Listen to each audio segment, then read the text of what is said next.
What's up, everybody? Welcome to another episode from the Muscle Media Network. I'm your host. My name is Joseph PIRCHER, and with me, as always, my good friend Tommy Styles. And today we have a special guest with us, Ifbb Pro Melissa Teich. Melissa, how are you? I'm good. How are you? We're good. We're excited to be talking to you. A big theme on the show or the network that we have now, the channel that we have, is just getting back to kind of the grassroots of bodybuilding and just training your ass off and nailing the main pillars of bodybuilding and not so much worrying about all the little things that you could worry about. So that's why we're excited to have you on. From what I've seen, you can bang with the best of them in the gym. So training wise, I know Tommy was super excited to get you on too. So Tommy, what do you want to start with? What do you have for? Well, first we'll do some chores. Like, share, comment, subscribe, ring the bell. Ring the bell. If you're not a member of the Facebook group, Muscle Media Network, head over there and join. We'll let you in. And now that that's done, Melissa, kind of give everybody a little bit of background, like how long you've been competing, when did you turn pro, just a little bit of a runway to get us going into training. So I started competing back in 2012. I started with a local coach here in Tucson and did two figure shows one in Tucson, one in Phoenix, and ended up winning both of them. So I thought, hey, I'm pretty good at this. Let's try to take it another step. So I went to the USA's for the first time in, I think that was 2012. And I got dead last and I looked like a water buffalo on stage. And I was like, well, maybe I'm not cut out for this. Turns out I just had the wrong coaching, the wrong guidance. We were doing everything all natural at that time. And hence the look on stage. So I took a good month of being upset about it and then did my research, found a good coach, got connected with Shelby Starnes, started working with him towards the end of 2012, and then ended up transitioning into women's physique in 2013. Did a show in California, took second, so I qualified for the USA's, which I did in 2014. Ended up winning the USA's in 2014 and got my pro card at that time, and then stayed with Shelby ever since, all the way up until this year. Now I'm having my husband coach me into my first women's bodybuilding show. So Awesome. I was going to say your feedback from the Olympia last year as women's physique was that, did they basically tell you just had to move up? So they've been telling me for the past year or two, Sandy and Tyler have been telling me that I'm riding a thin line of being too big and too dense for women's physique. So yeah, I place obviously winning shows at these smaller qualifier shows, but when it comes to the Olympia, my physique is so much different than Sarah or Natalia or Brooke, all the top runners in women's physique. So there was no chance unless I really brought myself down, which I don't want to do because I love the training aspect of it. Perfect segue. Yeah. So I'm very interested in your training. I followed you on Instagram for a while. And then obviously, all of us in Arizona we don't meet up in person because that's too weird nowadays. We just talk online. But, I'm up in Scottsdale, so we're not like right down the road from each other, but close enough. So kind of give some background on how you got into the style of training you do, who does your programming, what you like about it, and what got you into going this route with this training, because it's definitely out of the box, not conventional compared to what you see. Right. So when I first started, I would just do the typical bodybuilder style workouts, all machines, everything, just 4x10, 3x10 type of stuff. And then after 2015, when I did my pro debut in Chicago and got dead last and realized how small I was compared to the other girls, I was like, I need to take some time off and get a lot bigger before I even take another stab at this. So at that time, I transitioned over into powerlifting and did a powerlifting meet out in California.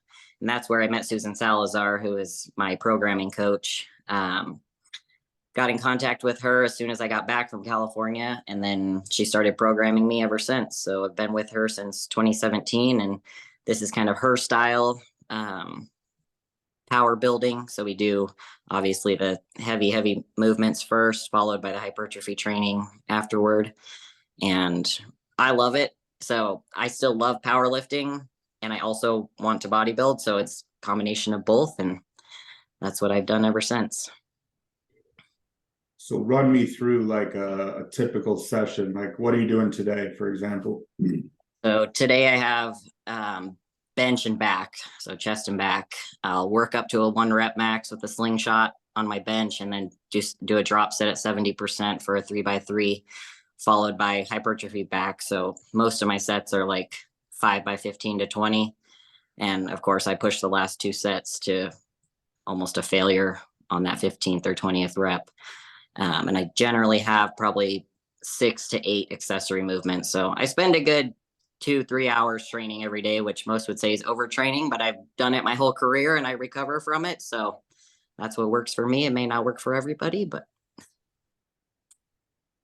Now I have to ask about, so I saw this picture on your Instagram before we did this, and I just had to bring it up because it's out of control. So you have a difference here in your back double from your 3rd pro show to your 6th pro show. So give me a little context. You had mentioned that you hired the person that does your programming now, like immediately after your first pro show. You were like, I know I'm too small. So what is the difference? Is the difference here just time? Was there a difference in the training or in the off season? What is the difference? Because people are going to see this, what we're talking about, and it's just out of control. So what, give us a little context. What was the time in between, and what was the difference? So the time difference would have been 2016 to 2021. So 5, Yeah. say 5. Yeah. The training style was totally different. So I never used to do the heavy bench, heavy squat, heavy deadlift. I would go to the gym and like LA Fitness style deadlifting 315. I thought I was a badass. But as soon as I started doing this power building style, every training session, I was hammering those 1 reps and then doing the drop sets to follow. Really trying to force my body out of my comfort zone and really grow those main movers. And really that's what built a good majority of my density. So it took a good 5-6 years of training that specific style. And then of course in the off season, I eat a lot. So yeah, I'm not going to lie about that. I like to eat. Yeah, no, that's a huge plus though, knowing that you have to put size on. Like being able, like Tommy and I work as coaches full time. So you deal with all these different people, and people that don't have an appetite, it ends up being such a limiting factor in what they can eventually do. And I see this picture here, this difference, and that the 2 words that come to mind are training and eating, because it looks like you ate your former self. So good work. They get like 25 pounds roughly. I was going to ask what the difference in the weight was, because it just looks like 2 different people. I used to be like 125 on stage in that first picture, and now I'm sitting high 140s. This year I'll probably be in the 150s if I had to guess. So. Right on. So how has the trip since kind of I guess the governor's off when you decided to move up to female bodybuilding? Has that just been, you don't have to think anymore about maybe getting too big? You can just push to get as big as you can? So I was still pushing all the way through, because I'm like, I'm not going to change my training style just because a judge told me they don't like the size of my muscle or whatever. So simply what Shelby was trying to do was just pull my food back and hope that it would make my training suffer a little bit, which it didn't. Believe it or not, like you could put me on no carbs for 3 days straight and my strength will still be up, like it, and my weight will still go up. My body is crazy. So now I don't have to suffer. I don't have to starve. I'm just eating and training.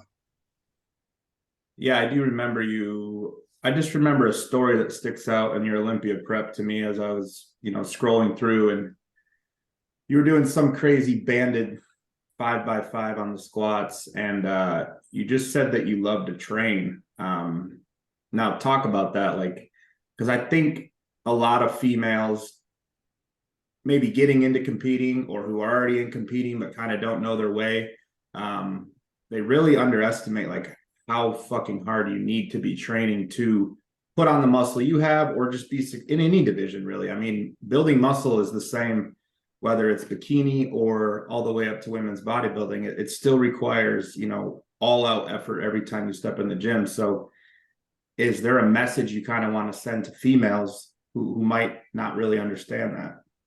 Yeah, you have to get comfortable being uncomfortable. A lot of these girls, even girls that I coach, like I see the videos, you're not pushing it to failure. You're not even pushing it to 75%. Like there's way more there in the tank. So you really have to take your mind to that evil place and push through the pain. Like, yeah, it's not going to feel great. It's not supposed to feel great. You're trying to build muscle. You're trying to expand the tissue. It's not going to be simple, but it irks me when people are like, oh, I've been lifting for 3 or 4 months. I'm going to get on stage next month. And I'm like, no, don't do it. Give yourself a couple of years, eat some food, train the correct way, hire a coach that can teach you to train the correct way, to actually add some quality muscle before you get up there and embarrass yourself. Because I did that back in 2012 when I did the USAs, and I was like, oh my gosh, I look back at those pictures now and I'm embarrassed for myself. Like, who told me that that was okay? You think that part of that though, like getting your ass kicked in front of everybody, do you feel like that was a driving factor for you, or like a driving force? Because I don't like to lose. I don't think anybody likes to lose. So I was salty as hell for a good month. I was like, screw this bodybuilding thing. I'm just going to go be a triathlete. And I like started running every day for like a month. And I was like, no, I pull my head out of my ass and find somebody who can actually help me get to that next level. Yeah. And now you coach as well, right? Correct. So what would you say then? Because, a big part of our audience is males, and we're trying to branch out and, just provide value, provide information to everybody. So, you probably see it better than anyone then, being an athlete and a coach yourself. Tommy was mentioning that maybe, ladies don't understand right away how hard they need to train or whatever the case is. In your experience being in that seat, what do you see as the biggest mistakes or the biggest pitfalls early on that females make when they're starting out? So they just don't understand the training intensity. I'll see their videos of their training and I'm like, I could do this all day long. You could do those sets all day long. You're not taking it to that level of discomfort where you're actually building tissue. So that's the biggest mistake. I do try to get a lot of my local clients to come and do a couple sessions with me so they can kind of better understand what actual hell feels like. Yeah. And they end up loving it. And they end up really surpassing every number they had in the past. So yeah. People are so much more capable. Oh, sorry, go ahead. No, I was just saying, that's the part about it I love, because I'm like, you've been sandbagging me all this time. Like, I know what you're capable of now. So. And then do you see too, like when, for example, you do have clients that come out and train with you and you show them what it really takes. I'm sure then from that point forward, you see a huge difference in their physique too, because the training kickstarts everything, right? Absolutely. Yeah. Yeah. And that's one thing, coaching remotely or online, like, you realize so many people only know what they know, or they've only seen what they've been shown. People just don't know what it looks like to go there. Right. So yeah, you're doing a great job displaying it online too. I can't imagine that somebody would hire you at this point, not knowing what they're getting themselves into. I get that a lot too. People are like, oh, I'm terrified to go. There's no way. Thank you. I'm like, it's not like, I'm not going to have you doing the numbers that I do, but I just want to take you through the motion so you understand how to do everything and how to execute properly and how to really push those top sets. And that mental side of it too. Like, yeah, you're gonna want to, cue somebody up, set somebody up the right way, but also like you're there at that point to tell them like you're gonna do 6 more when they would have racked it at home, So that's where the big one is. You can set somebody up in an exercise or get them to line things up correctly remotely. But when they're shivering and they're quaking under a hack squat or something, that's when it's a big help to have been in person with your client to show them what that training is like. And really, like I said, no better example than you. And then, so I have to ask then, is that how, I'm sure everybody is different, but when you get female clients that want to add to their physique, do you put them on that same training style right away? Or is there an initiation process, or do you just kind of throw them into the deep end with the power building? Depending on their goals. I do have some lifestyle clients as well. Ones I don't give the crazy heavy power movements too, because their end goal isn't to look like me or build a crazy amount of muscle. They just want to be healthy and be stronger. But my competitive clients, that's what I preface all of my inquiries with. I'm like, this is the way I program because I know that this works. So if you're willing to put your best foot forward and give it hell, then absolutely hire me. If you don't want to do that, then don't hire me. Straight to the point. Did you Die. did you have any powerlifting background before you hired this Susan for your programming? No, not at all. See, that should be comfort for people who are like on the fence about it or listening. Like, Right. You don't need to be a powerlifter. It's not like you crossed over from powerlifting into bodybuilding. So I think that makes it even cooler what you're doing with the, you know, the unconventional methods. And then, you know, you talked about getting embarrassed at USA's. Outside of that as a driving force, are you just the type of person that's intrinsically motivated to push hard? What I'm getting at is like, because some people just, they need that person next to them or that coach watching their videos, harping on them over and over and over. Are you someone that's just like, you have I think I know the answer, but you have a passion for getting after it and demanding more of your body? Right. I do have a passion for getting after it. I don't need anybody to tell me that I'm doing good, or I don't need the reassurance. I know that I'm pushing myself. When I walk out of the gym, I'm like, I am wrecked. Like, I know that I left it all in there. So I don't even take the videos for my coach, to be honest. Like, I'll tag her in some of the cool ones, like the impressive ones. I'll give her a tag so she can repost it, but I don't send her videos and hope that she tells me I'm doing a good job or anything. I have my own internal motivation or discipline or whatever you want to call it to continue to push myself. Yeah, I would say it's discipline at this point. I mean, anybody who's been doing this long enough knows that motivation's fleeting. It's not something you can rely on. It's just a matter of showing up, doing the work, and some days you feel great, some days you feel like shit, and it all gets done regardless. So kind of switching gears, and so with the females I coach, and I'm sure all of us can say the same thing, there's a big, because of societal norms and maybe misinformation, there's a fear to push food as well. So you said you're an eater. Have you ever had an issue with how you look in the off season, like getting big, getting fluffy, not being stage lean? Has that ever been something you struggle with? Oh yeah. I don't like to get too fat either, but I do know that I have to eat in order to grow. So I keep cardio in my off season, always 7 days a week. Just for that reason alone, because I'm like, if I just eat and eat, I will blow up like a balloon, and I don't want to gain 50 pounds and then have to work twice as hard during prep to get it all off. So I do eat. I try to keep my food obviously clean, right? I mostly just eat rice and cream of rice as my carb sources, high proteins, low fats, just to try to keep the metabolism cranking. But yeah, I do, and I have in the past really struggled with that. You know, I don't look like I should look. It's like, no, the stage look is not realistic all year round. It's not sustainable, obviously. And then of course, when you come off all the extras, everything changes a bit without that as well. So it's like, it's a mental thing, but I've gotten a lot better with it as the years have gone on. When I first started, I would like cry and be all upset and have a breakdown every day because, oh my gosh, I can't see my abs anymore. I'm too fat, kind of thing. But I think we all go through that, but the newer you are into the sport, the worse it is. As you get more experience, the more you accept it and know that this is just part of it.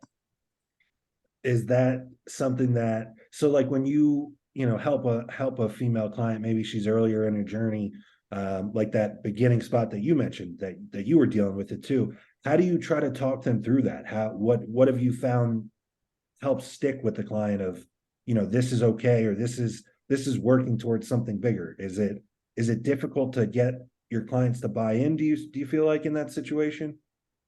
The clients I have currently, no. I mean, at least they don't tell me. Maybe they keep it to themselves, but I just, like, I've got one girl, she's 23 weeks out, so I'm still feeding her a ton, and she's gaining weight every update. but she's okay with it. She feels good. The shape is still there. You know, when we peel everything back, I think it's going to look phenomenal. So I give that reassurance with the updates so that she knows she's on the right track. Yeah.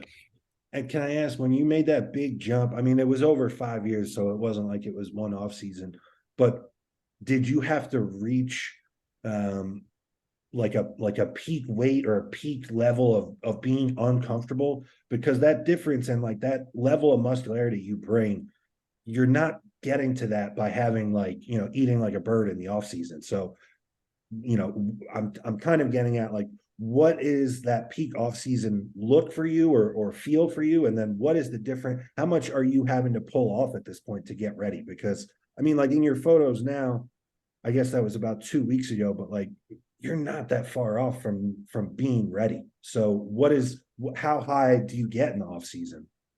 I really only go up about 10, maybe 15 pounds. Okay. So past off season, I got up to 158. At the Olympia, I was 146 to 148, depending. I weighed myself a couple of times. I think before finals, I was 148. So I only got up roughly 10 pounds from that number. Yeah. Okay. And that was literally, I was having all of my meals plus a free meal at least 4 times a week. And my weight, once I get to 158, unless I like start force feeding myself, it's no matter what I eat, that's pretty much where I stay. So that's why you're getting into, I mean, you know, not the only reason, but it definitely sets up an easier prep where, you know, you're ready ahead of time, and then you're kind of managing the variables instead of it just being this linear drop the whole time. Now, can I ask, so you mentioned that you worked with Shelby for as long as you did, and then now you're kind of doing your own thing. Your husband is helping you. What has that been like? What is the difference in the two preps? And, you know, if you don't mind talking about it, what was the reasoning from wanting to move on from Shelby and do your own thing? So Shelby was a great coach, and he's still a great guy. The only reason that we've taken a different route is because I've always been ready for the show at least 5 weeks out, like peeled, just totally ready to go. And then the week of the show, we're traveling, of course. So I'm sending my update pictures like in an Airbnb or a hotel or wherever we're at. And I can't get the lighting perfect. I can't make everything look the way that it looks when I take them at home. So Shelby's using just these pictures to make these critical calls at the last moment.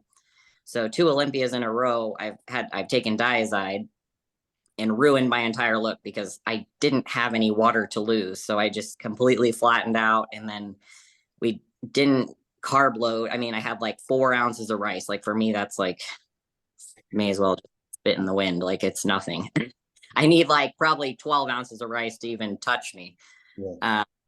So I was totally flat, lost my entire look, 2 Olympias in a row. Not his fault, because again, he's not there in person. He's just gauging off of these pictures that I'm sending, which are not perfect.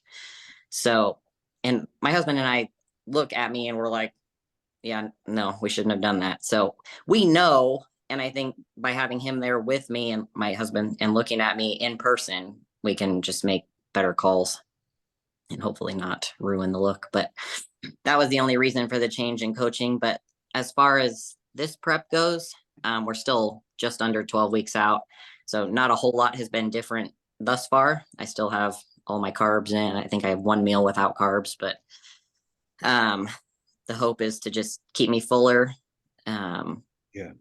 Keep the training as hard as it's been, and we'll see week by week. We'll see what changes we need to make, but thus far, nothing's really totally different. Yeah. I guess we'll have to revisit it when you're 3 weeks out and your husband's deciding how much you get to eat, but we'll come back to that. I think it's a double-edged sword when you're like ready really early and then you're trying to keep enough food in for 4 to 5 weeks and not lose muscle. People don't really, I mean, when you train as hard as you do and your metabolism is flying as high as it is at that stage of the prep, like you're eating to play catch up full time. And then it just I know what you're saying. It's very hard to nail the look when you're ready so early. It's almost better to like land the plane closer to the show date rather than, you do want to be ready early, but maybe not as early as you have been. That way it's not as like, there's not as many manipulations to make, and there's no oh shit moments during peak week and you're trying to load yourself.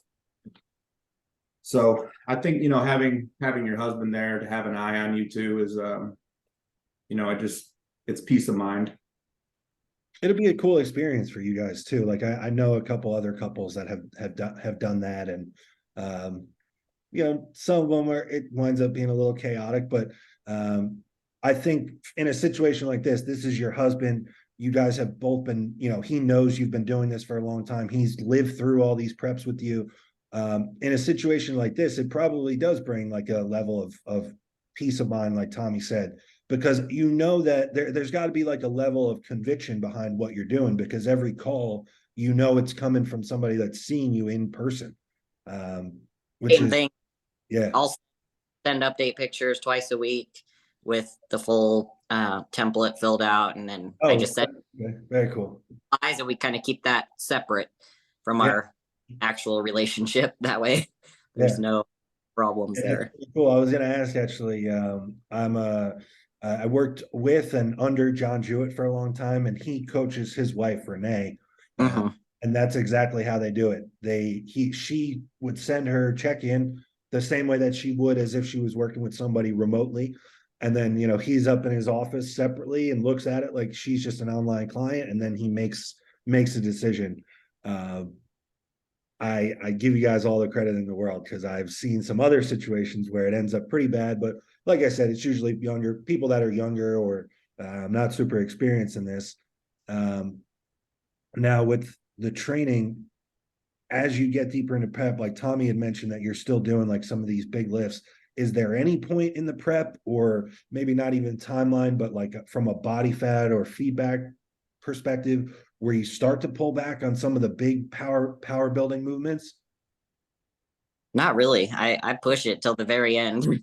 I mean, the week show, I'll just do like light upper body stuff, but up until weeks out, I'm still squatting, deadlifting, just doing my same percentages, and hell yeah, maybe stay away from like a 1 rep, but I'm still pushing like 75-85%. So sure. Yeah, dance with the one that brought you. I mean, there's no reason to fix it if it's not broken, right? So you mentioned, I want to jog back to food again.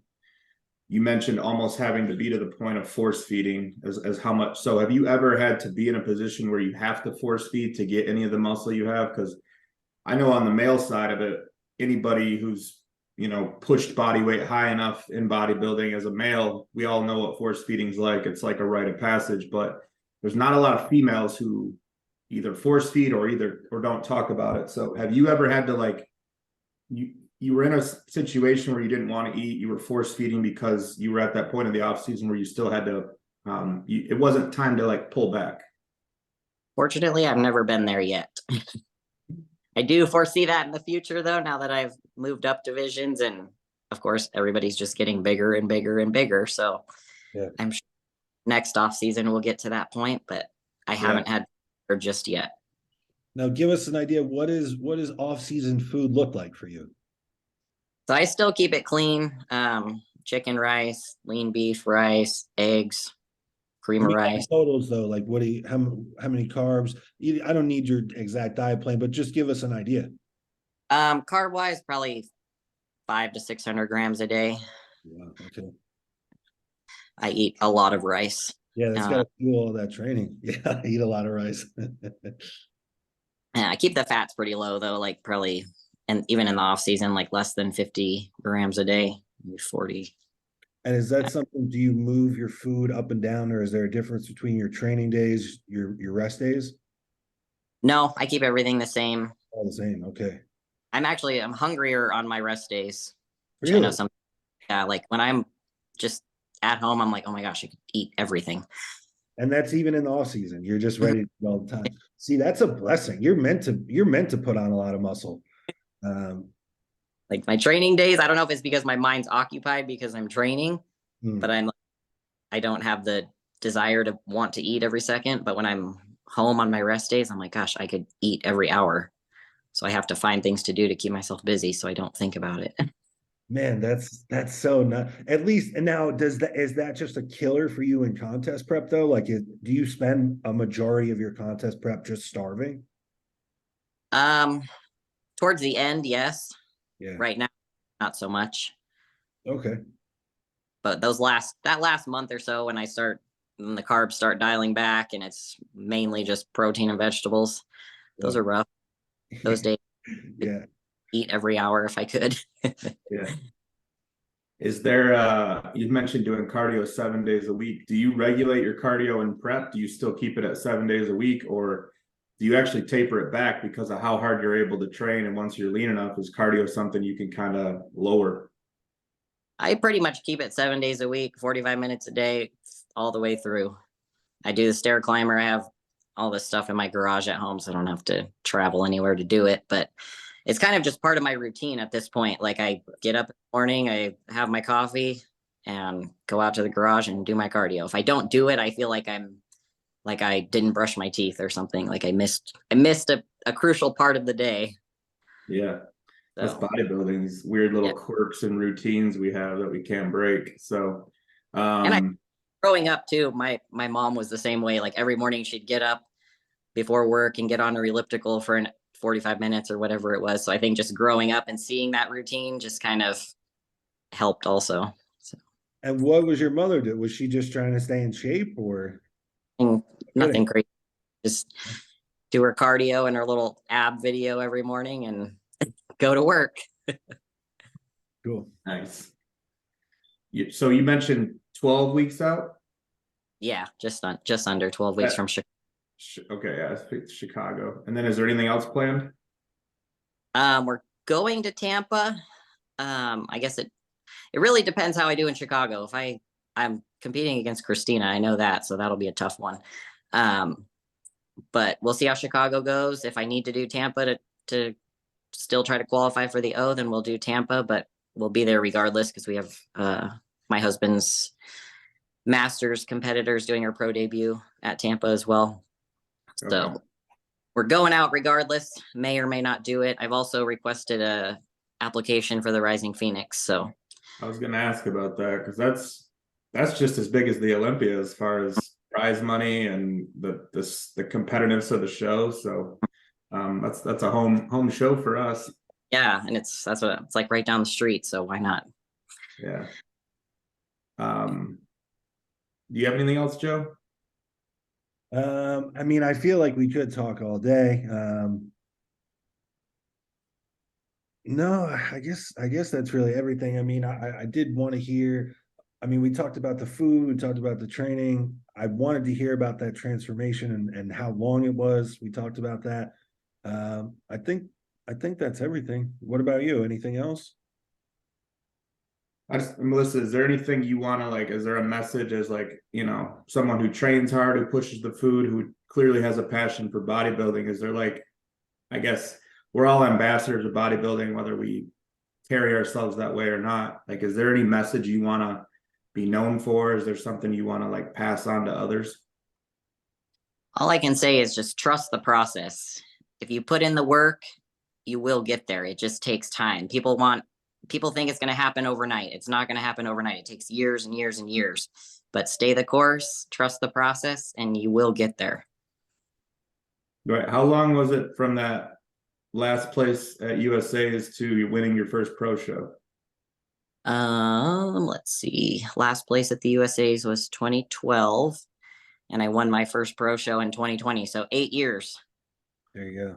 That should kind of tell people it's a lot of people quit before they realize how good they can be, and then they talk about genetics or drugs or this or that. It's just it was halftime and you stopped playing the game. So you're definitely a testament to outwork and outlast, that's half the battle in anything that you want to be successful at, is just don't quit and watch others quit along the way, and then you win. So I appreciate you coming on. You're our first female guest, so Yeah. congratulations there. We'd definitely love to have you back on. We might try to get a female panel where we have some a whole round table. I just like to get people that love to train hard. I think that's what our podcast is about, is just Yeah. All of us come from different walks of life, you know, different backgrounds.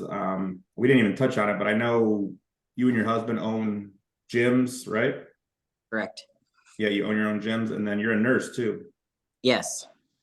Wow. So you juggle a lot as far as being a pro competitor, being a nurse, being a gym owner. So that's impressive.